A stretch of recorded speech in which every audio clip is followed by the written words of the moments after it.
Hey everybody, it's me Josh, Relentless Motorsports. I normally don't take automotive work on, but as you guys know, I've worked on a couple people's cars.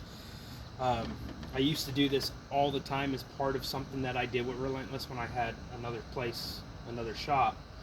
Now I only do ECUs, but this guy's somewhat of a local, really nice guy, and nobody else out here wanted to work on this because it was a obscure JDM car that was never sold here in America. I don't really care. So I've done ECU, gauge cluster, short shifters, shifter bushings, a couple other things on it. I don't know how deep this rabbit hole is going to go. It's whatever he wants. No pressure on him. Kevin's a good guy, and I really appreciate the work, and it's kind of fun getting to work on something different other than my Supra and my SC and the Vet. As you guys see, so 1JZ, non-VVTi, done some small tune-up on it. I got to put that back together. But I'm getting ready to remove, I'm building an intake. It's going to be all cool. I'll make another video showing how cool it actually is and what I'm using to make it. Then I have an intake, which won't baffle the sound, so you'll hear little turbo sounds a little bit better. It'll be less restrictive than this. Not that this is super restrictive, but it's got an old HKS filter in there, and that thing literally looks like it belongs on a lawnmower. Not that I would even trust it for that. Just tore the front bumper off with my wife. Gonna be having to move this, make some brackets, move it up, do some stuff. This is a power steering cooler, and I'm gonna have to move this line here or bend it back. I'll probably just bend it back. It's pretty pliable, it won't hurt it. Got to remove this little support bar here, and I don't know if I'm gonna have to cut this or not, but anyway, I got a Blitz intercooler front mount. I'm gonna get rid of this dirty side mount intercooler that's literally caked with dirt and filthy and probably very choked up and restricted, just to make the factory twins a little more efficient until he goes to a big single. And then when we go to a big single, I mean, that's just another rabbit hole opening up, but we're not there yet. So pretty much we're gonna convert to hard piping. I'm gonna get rid of all this rubberized junk up here and the plastic piping, which is like deteriorating from age. It's an old car. I know a lot of people are gonna see this and go, oh, these cars are pieces of shit.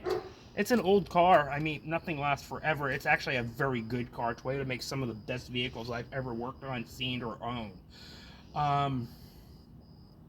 So this will all be hard piping, and the reason this is going to go to a hard pipe is because as things expand, you lose pressure, because now when things expand, you have more volume, and it takes more pressure to, fill volume. So it affects boost, it affects everything. It makes the turbos overwork and everything else. So by this being hard aluminum, it can no longer expand. It's going to help hold boost pressure and everything else better.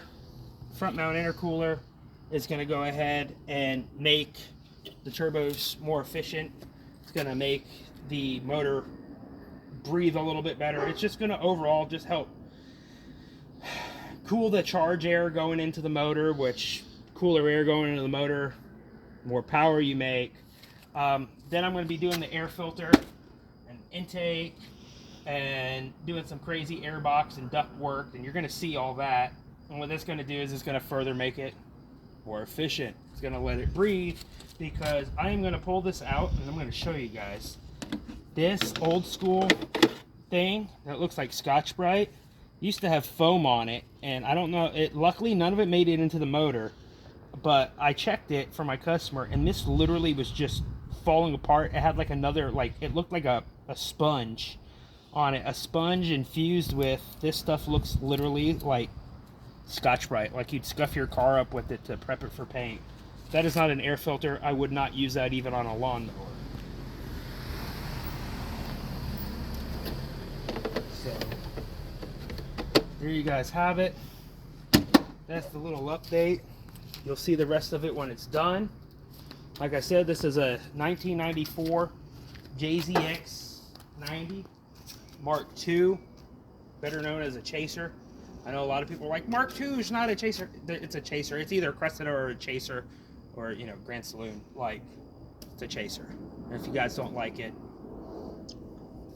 it is what it is. Anyway, I'm gonna get this bad boy closed up for the night, and I'm gonna head on home. But I will make another video as it's all together, and I'm sure I'll make a video of me driving it and showing you guys how it is. Like, I still trim the bumper up a little bit.